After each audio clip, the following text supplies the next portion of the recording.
Primeiramente veremos a morfologia externa dos camarões marinhos.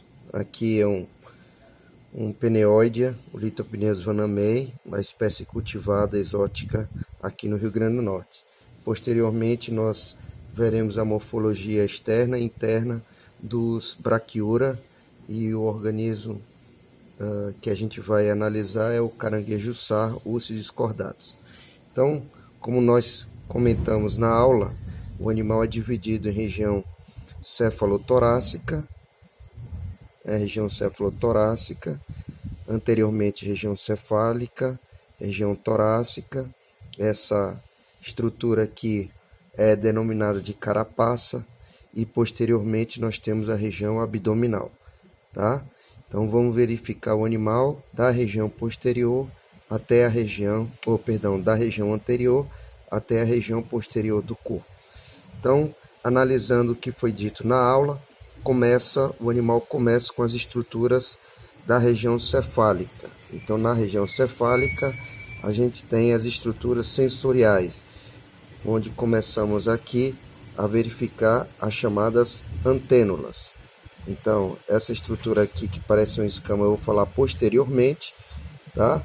E o que eu quero mostrar para vocês é essa estrutura aqui medial, tá?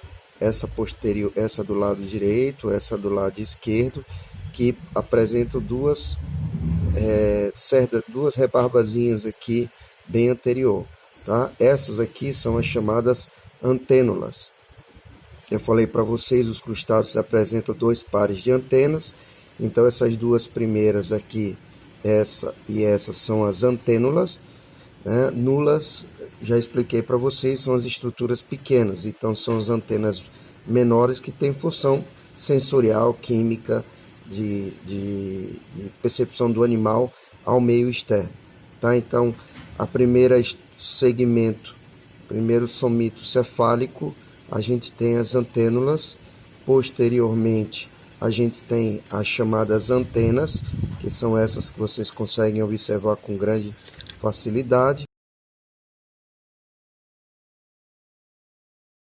Então a gente tem no segundo segmento, região cefálica, as antenas, tá?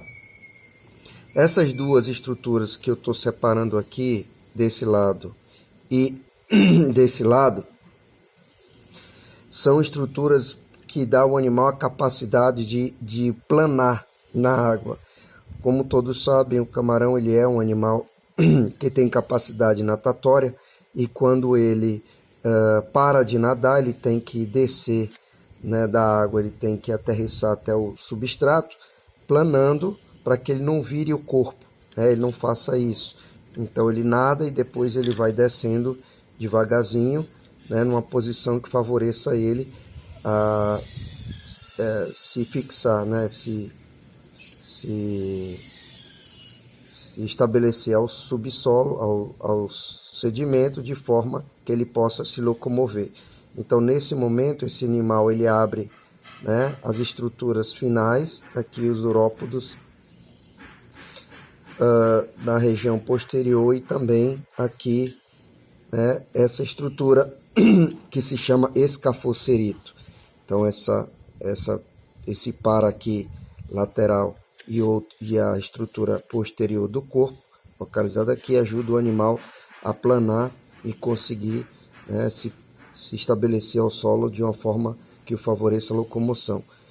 Posteriormente eu vou falar sobre as estruturas da região abdominal. Então a gente tem, como eu falei para vocês na aula, a região cefálica dividida em 5 segmentos. O primeiro segmento ele tem a estrutura aqui das antênulas, o segundo segmento as estruturas das antenas, e os outros 3, eu vou virar, que facilita o manuseio pelo fato de eu ser canhoto. Então as estruturas que estão localizadas na região bucal. Então se a gente rebater aqui todas essas estruturas, aqui no meio a gente verifica a boca do animal. Então aqui nessa regiãozinha aqui é a boca, e essa região ela vai ter 3 pares de estrutura que auxiliam o animal, né, na quebra mecânica do alimento.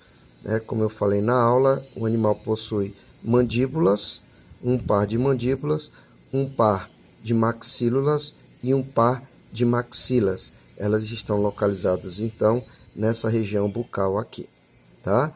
Então, a região cefálica, ela se limita a esses 5 pares de apêndices. Como eu falei para vocês, antenas, mandíbula, maxílulas e maxila. Mas a gente ainda tem aqui os olhos compostos. Então, todos os crustáceos decápodos, ele vai apresentar esses olhos compostos fixados a um pedúnculo. Então, esse aqui é o pedúnculo, o animal consegue locomover a estrutura para visualização. O pedúnculo ocular aqui, e você tem os olhos compostos aqui. E é nessa região, né, que a gente vai ter o processo de ablação, né, que é o processo de corte da estrutura, parte do pedúnculo e do olho, que favorece o animal, na verdade o animal não, favorece ao criador de camarão promover a antecipação da reprodução. As glândulas X e Y, como nós comentamos na aula, eles se localizam nessa estrutura, por isso que o aquicultor ele faz o processo de ablação para retirar as glândulas e favorecer, né, antecipar o processo de reprodução, tá? Então, posteriormente à região cefálica, a gente tem a região torácica, né? Na parte aqui de cima, a gente pode ver essa estrutura que parece um grande espinho, né? Esse aqui é chamado de rostro. Então, a literatura comenta que o rostro favorece o animal na defesa, né, contra os predadores, mas para a parte taxonômica, essa estrutura nos dá a possibilidade de reconhecimento taxonômico. Então, algumas espécies de camarões peneídeos, a gente consegue utilizar esses dentes rostrais, essas pequenas espículas que vocês estão vendo aqui, tanto na região ventral quanto na região ventral quanto na região dorsal, que nos dá a possibilidade de identificação de espécies, tá? Mas não vem o caso a gente falar agora, tá? E agora vamos verificar a região torácica. Então pronto, a gente tem o quinto, e logicamente esse é o quinto, o outro está do outro lado. O quarto, esses dois aqui não são quelados, tá? O terceiro ele tem uma pequena quela localizada aqui na região final. Posso fazer um zoom depois, mas dá para perceber uma pequena quela aqui, tá? Esse é o terceiro. O segundo, que também tem uma pequena quela aqui. E o primeiro, que também tem uma quela.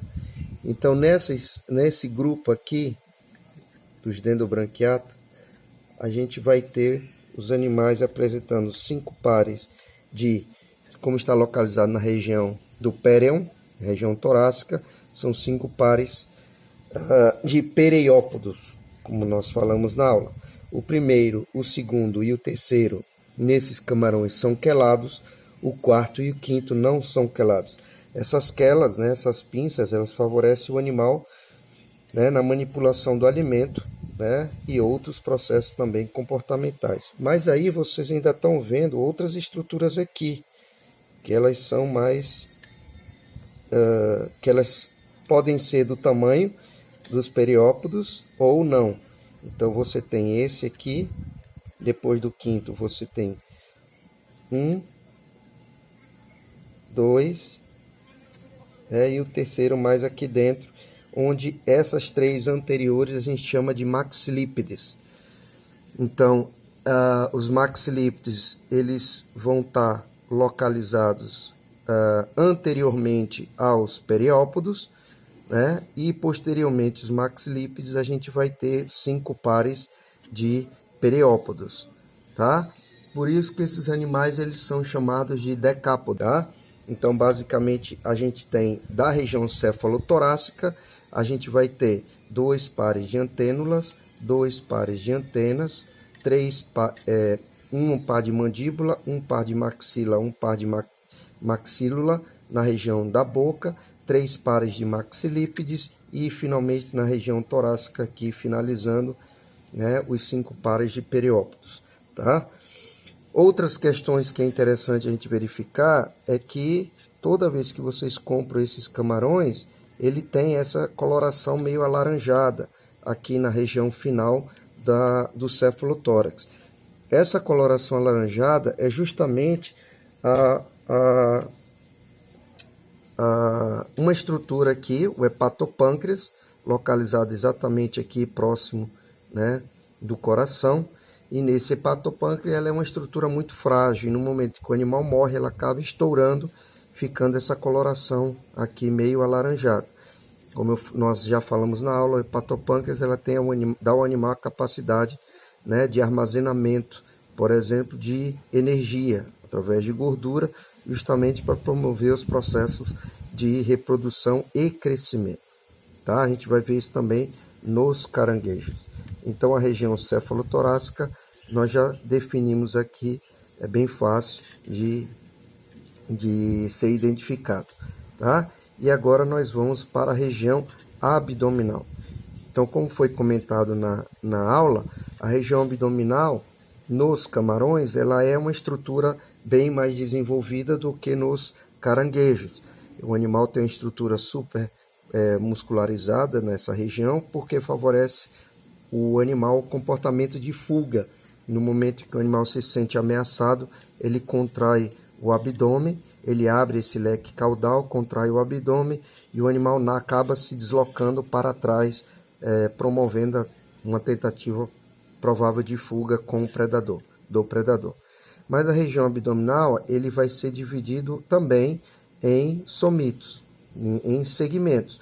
Diferentemente do cefalotórax, o cefalotórax ele é fusionado, todos os segmentos fusionados formando essa carapaça. Essa estrutura que vocês estão vendo aqui, se eu abrir a carapaça aqui lateralmente, né? Ó, tô abrindo aqui, ó. Vocês estão vendo uma ramificaçãozinha aqui dentro. Essa ramificaçãozinha aqui, ó, que eu tô passando a mão, ó, parece uma membrana. Na verdade, isso aqui são as brânquias do animal. Lembra que eu falei para vocês que as brânquias estão localizadas sempre na base, né, dos periópodos? A gente vai ver isso também nos caranguejos. Então, ele vai ter essas brânquias localizadas do lado esquerdo e também as brânquias localizadas no lado direito. Tá? A gente vai ver com mais facilidade isso quando for fazer com os caranguejos. Na região abdominal, a gente vai ter o primeiro segmento, o segundo, o terceiro, o quarto, o quinto e o sexto. Cada um desses segmentos, eles vão estar acompanhados com 2 apêndices. Só que nesse caso a gente vai ter que virar o animal ventralmente para a gente fazer a contagem. E sempre em pares. Então, se a gente virar aqui, a gente tem o primeiro, na verdade é o último aqui, localizado no final do abdômen. E se a gente olhar aqui, a gente vai ter o primeiro par, que eu vou levantar aqui para vocês verem. Então, o primeiro par, eu vou rebater aqui, primeiro par do primeiro segmento. Depois, o segundo par do segundo segmento. Depois, o terceiro par do terceiro segmento. O quarto par do quarto segmento, o quinto par do quinto segmento e por último o sexto, que é o telson, né, e os urópodes. Então a gente tem em cada segmento corporal um par de apêndices para auxiliar o animal em alguma função. Nesse caso aqui dos camarões, esses apêndices eles auxiliam o animal na natação. Então quando o animal ele está, vamos dizer assim, flutuando na água, esses apêndices eles ficam se locomovendo para frente e para trás, favorecendo o animal a capacidade de natação e flutuação, né, acima do substrato. Mas também não é só isso. Se a gente olhar, eu vou tentar mostrar para vocês, esses animais eles vão ter aqui na região, no primeiro par, né? Eu vou tentar chegar o mais perto possível. No primeiro par, a gente tem o pleópodo do lado, né? E um pleópodo do outro. Se você olhar aqui esse indivíduo, ele não tem um endópodo nesse primeiro par, nem de um lado, nem do outro, tá? A gente não consegue ver um endópodo, uma junção, uma estrutura que une esse com esse daqui, tá? E se a gente olhar bem, aqui a gente tem como se tivesse uma estruturazinha. Aqui é difícil, vocês têm que ver isso a olho nu, ao vivo. Uma estruturazinha aqui que é exatamente uma área de receptação do gameta masculino, do esperma. Esse indivíduo aqui é uma fêmea, tá? Então a gente não vê nenhuma estrutura, né, unindo esse pleópodo com esse pleópodo aqui, tá? Se a gente, no dia que você for ver, eu vou mostrar para vocês o macho. O macho, ele tem uma estrutura que une esses dois pleópodos aqui.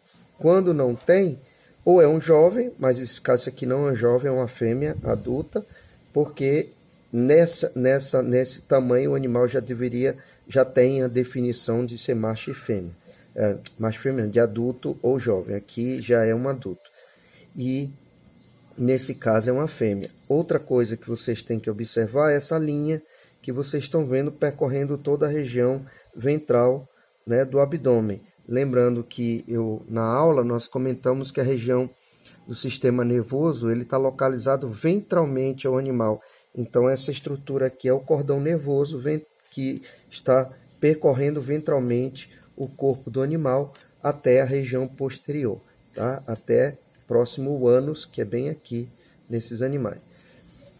Esse animal, como é um animal de cultivo, é difícil a gente ver o intestino, mas o intestino, quando a gente tem um animal que comeu faz pouco tempo, a gente consegue ver claramente uma linha percorrendo a região dorsal do abdômen, depois se desloca para a região medial e vai aqui até a região dorsal. Então o intestino ele estaria localizado nessa posição aqui acima do cordão nervoso, tá?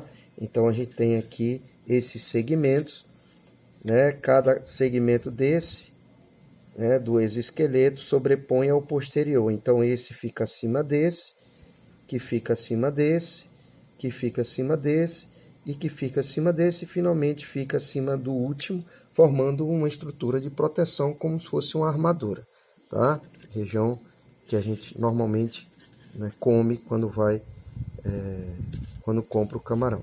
E finalmente vocês estão vendo aqui a região do urópodo, né, e o telso, que é o chamado leque caudal. Esses animais utilizam essa estrutura para favorecer tanto na fuga quanto também na proteção, principalmente esse espinhozinho que a gente está vendo aqui posteriormente, tá? Então essas são as características da morfologia externa do camarão. A gente, qualquer camarão de qualquer espécie, dentro dos peneídeos, a gente vai ter essa configuração, tá? Pode variar a coloração, pode variar o tamanho. Esse, no caso aqui, como é o Lithopineus vanamei, é um camarão branco, né? E a gente tem também o Lithopineus schmidt, que é a nossa espécie nativa. E aí, basicamente, quando a gente captura esse animal no ambiente natural, essa espécie exótica que a gente vem capturando nos projetos, o animal fica basicamente da mesma cor do nosso nativo. E quando ele é capturado em viveiro, a coloração é completamente diferente. Essa é a cor tradicional do vanamei em cativeiro. E quando a gente pega esse animal no ambiente natural, ele está de uma coloração um pouco mais esbranquiçada, né? E existe até estudos, a gente está fazendo os estudos, onde relaciona o nível de competição da espécie exótica, né, em cima da nossa espécie nativa, que ela é mais sensível.